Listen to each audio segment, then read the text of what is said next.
আমার প্রশ্ন থাকবে এই জায়গা থেকে, এই স্থান থেকে, এই পবিত্র সাংবাদিকের স্বাধীনতা স্থান জাতীয় প্রেস ক্লাব থেকে, এখান থেকে বেশি যমুনা বেশি দূরে নয়, যেখানে জুলাই আগস্ট বিপ্লবের পর বাংলাদেশের মানুষের আশা আকাঙ্ক্ষা 17 বছর যেটা দেখে নাই, যেটা দাবি করেও সরকারের কাছে পায় নাই, জনগণের প্রত্যাশা ছিল এত বড় বিপ্লব আন্দোলনের পর, যে আন্দোলনের নেতৃত্ব দিয়েছিলেন দেশ নেত্রী বেগম খালেদা জিয়া, তারেক রহমান সহ বাংলাদেশের গণতান্ত্রিক আন্দোলনের অনেক রাজনৈতিক দলের সহযোগিতায় বৈষম্য বিরোধী ছাত্র আন্দোলনের এই সফলতা আমরা আশা করেছিলাম। যিনি যমুনায় থাকেন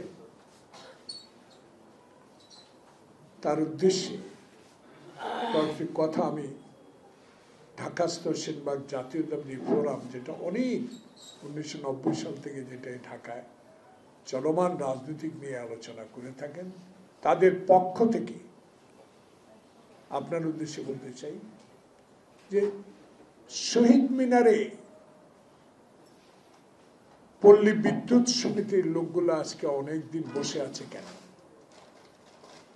সচিবালয় গত 2 দিন উত্তপ্ত কেন? ইশরাক আইনগত রায় পাওয়ার পরও তার সমর্থক বৃন্দ কেন ঢাকা দক্ষিণ সিটি কর্পোরেশনের সামনে অবস্থান নিচ্ছে? প্রতিনিয়ত কেন জাতির এই বিবেক প্রেস ক্লাবের সামনে মানুষ আন্দোলন করছে? এই প্রশ্নগুলো আপনার কাছে জিজ্ঞাসা করতে চাই, উত্তর কি সদুত্তর পাবো?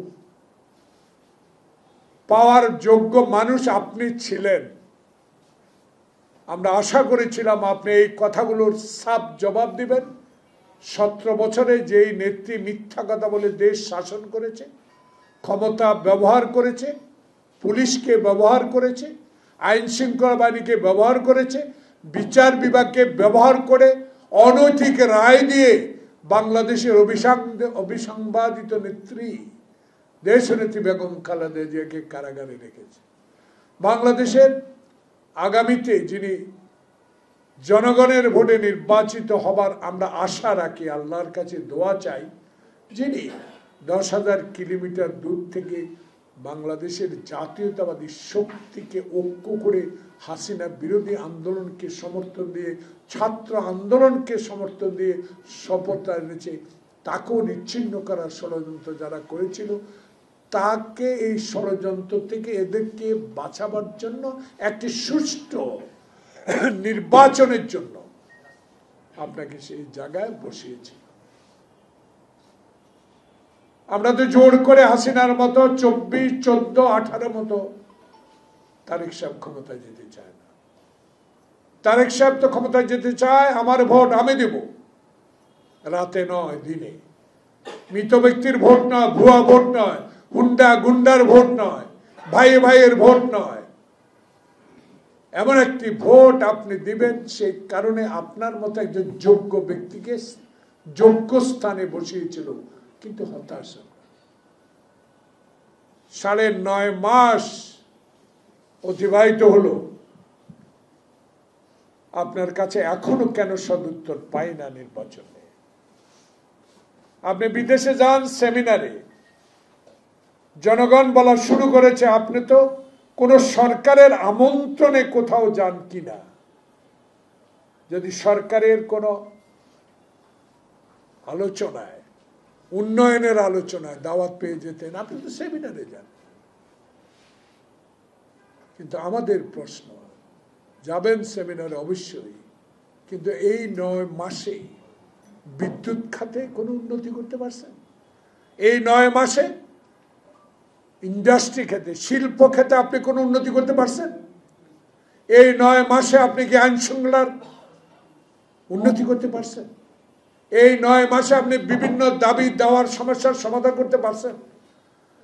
পারেন না বিধায় তো জনগণ এখন আপনার কাছে চাচ্ছে আপনার কমিটমেন্ট, জনগণের প্রতি কমিটমেন্ট, রাজনৈতিক দল যারা আয়না ঘরে ছিল, যারা হাঁটু পানিতে দাঁড়িয়ে রাত কাটিয়েছে, যারা লক্ষ হাজার মামলার মাথা নিয়ে বাংলাদেশে অবস্থান করছে, তাদের দাবি ছিল একটি, আপনাকে বসিয়েছি একটি নির্বাচন দেওয়ার জন্য। কিন্তু 9.5 মাসে আপনার থেকে কোনো নির্বাচনের রোড ম্যাপ পাওয়া যায় না।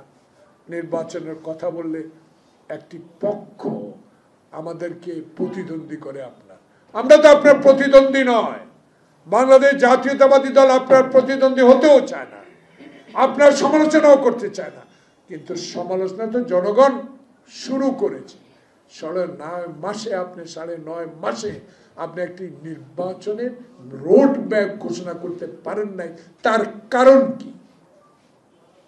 আমি আশ্চর্য হই। এটা আমার ব্যক্তিগত অভিমত। জামাতে ইসলাম বিএনপিকে ডেকেছেন, একই দিন আরেকটি দলকে আপনি ডেকেছেন, যেই দলের নিবন্ধন নাই, যেই দলের অস্তিত্ব কোনো কোথাও খুঁজে পাওয়া যায় না। ঢাকামুখী একটি রাজনৈতিক দলের কথায় যদি নির্বাচন বিলম্বিত করেন, এর দায়িত্ব তো আপনাকেই বহন করতে হবে। আমি মুক্তিযোদ্ধা, যুদ্ধ করেছি। আমার নেতা শহীদ জিয়া দেশ স্বাধীন করেছে, অস্ত্র দিয়ে যুদ্ধ করেছে, সেক্টর কমান্ডার ছিল, স্বাধীনতার ঘোষক ছিল। অহংকার আমরা করি না, অহংকারের দলও আমরা না। জনগণ আমাদেরকে সমর্থন করে। জনগণের কথা বলার জন্য আপনার কাছে আমরা একটি নির্বাচিত সরকার চাই, যারা সংসদে বসে করিডোর নিয়ে কথা বলবে, বন্দর নিয়ে কথা বলবে। আজকে যে শহীদ মিনারে পল্লী বিদ্যুৎ সমিতির কর্মচারীদের দাবি নিয়ে কথা বলবে, এমন সরকার আসবে, এমন নির্বাচন, সুষ্ঠু নির্বাচন মধ্য দিয়ে যারা সচিবালয়ে উত্তপ্ত অবস্থাকে নিরসন করতে পারবে। এমন সরকার তারেক রহমান চায়, যে সরকার নির্বাচিত হয়ে পার্লামেন্টে যাবে, সেই সরকার বর্ডারে গুলি বন্ধ করতে পারবে, ভারতবর্ষের অগণতান্ত্রিক কার্যকলাপ বন্ধ করার জন্য ফাইট করতে পারবে। শেখ হাসিনাকে দৃশ্যমান আইনের আওতায় এনে বিচার করার দাবি তারেক রহমান তার দল করেছে। সেটা দৃশ্যমান করার যে ব্যবস্থা আপনি আজও করতে পারেন নাই। তাই আমাদের স্পষ্ট দাবি, আমরা রাজপথে ছিলাম। আমরা 17 বছরে কারাগার, অনেকে 10 বছর জেলে ছিল। 111-এ আমরা জেলে ছিলাম। আমাদের নেতার মেরুদণ্ড ভেঙে দিয়েছে। কিন্তু আজকে কিসের চক্র, কার কথা, কার কান কথা? নির্বাচনের সুনির্দিষ্ট তারিখ ঘোষণা করেন। কথা আসলে ডিসেম্বর জুনের মধ্যে তো নির্বাচন হবে। কোন জুনে হবে? 2025, 2026, 2027 না 2028? ঠিকই, আপনি 2026-এর কথা বলেন। কিন্তু আমরা তো, জনগণ তো এটা চায় না। এত বিলম্বিত কেন? কারণটা কি? কাউকে সংগঠন শক্তিশালী করার জন্য, সংগঠন বাড়াবার জন্য? আরে কি অবস্থা রে ভাই! দেশে আন্দোলন করছি ভোটের জন্য, পার্লামেন্টের জন্য। কি এর মধ্যে আব্দুল হামিদের নাটক, আইবির নাটক, ফারিয়া কি চিত্রনায়িকার নাটক, এসব নাটক মঞ্চস্থ করে বাংলাদেশের মানুষের অধিকার প্রতিষ্ঠা, ভোটাধিকার আদায়ের সংগ্রামকে বিপথে নিয়ে যাওয়ার একটা ষড়যন্ত্র বলে আমরা জনগণ মনে করি। তা আজকে আমরা অনুরোধ জানাবো আপনার কাছে, আমরা রাস্তায় নামতে চাই না। গর্ষদা ভালোই বলেছে, রাস্তায় নামলে থাকতেই পারবো, কিন্তু সে ব্যবস্থা আমরা করতে চাই। আমরা এমন ব্যবস্থা চাই। 91 সালে শাহাবুদ্দিন নির্বাচনের মধ্যে দিয়ে অনেকে হাইসা বলতো, খালেদা জিয়া কি করে প্রধানমন্ত্রী হয়? খালেদা জিয়া তো প্রধানমন্ত্রী হয়েছে তার আপসহীনতা নেতৃত্বের কারণে। খালেদা জিয়া তো প্রধানমন্ত্রী হয়েছে, সে কারোর সাথে বিশ্বাসঘাতকতা করে নাই। যারা সেদিন শেখ হাসিনা বেইমানি করে এরশাদে নির্বাচনে গিয়েছিল, কিন্তু এমন একটি নেত্রী অনড় ছিল যে আমি কোনোদিনও এরশাদের সাথে নেগোসিয়েশন করব না।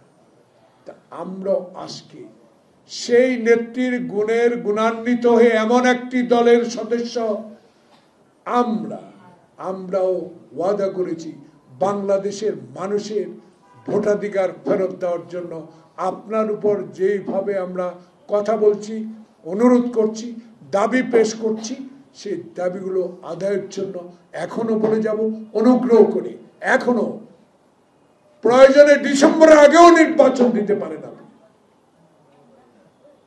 দেশের মানুষের অস্থিরতা আছে, রাস্তায় হাইজ্যাক হয়, হাইওয়ে রোডে হাইজ্যাক হয়, ব্যাপারটা কি? আইন শৃঙ্খলা কোথায়? কেউ কেউ বলে শ্রমিকদের বেতন না দিলে জেলে যেতে হবে। আরে যিনি এই কথা বলেছেন কোটা ইন্ডাস্ট্রির মালিক, কোন মিছিলে ছিলেন, কোন আন্দোলনে ছিলেন, হাসিনার বিরুদ্ধে কোথায় মিটিং করেছেন?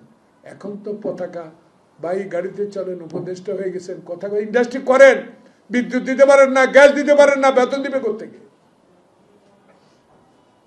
আরো কেউ কেউ বলে 54 বছরের রাজনৈতিক নেতারা কি করছে। আসল কথা হলো সরকারের মধ্যে সরকার যদি থাকে, সেই সরকার সুষ্ঠুভাবে কাজ করতে পারে না।